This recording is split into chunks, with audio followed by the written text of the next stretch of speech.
Сәлеметсіздер ме? Компания сол қарағай. Міне бізде осындай өте үлкен 6-8-дік монша ұзындығы 2-3 ені болады.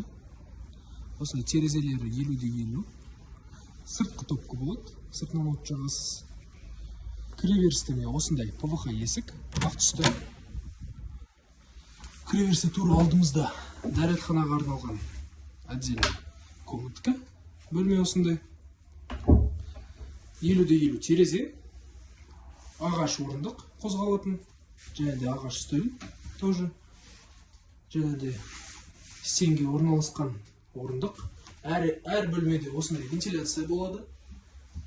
Розетка. Тоқ шығатын жер. Бөлмелер аралығындағы есік. Ағаш есік. Осындай.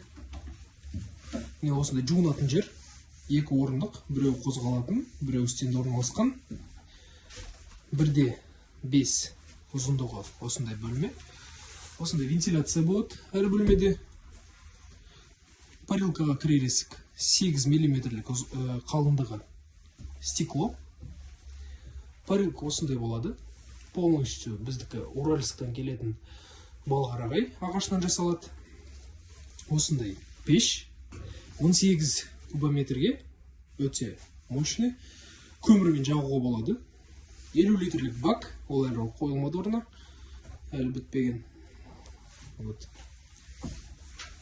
Осындай моншаларды келіп, біздікімен көрсеңіз болады. Әр түрлілері болады бізде.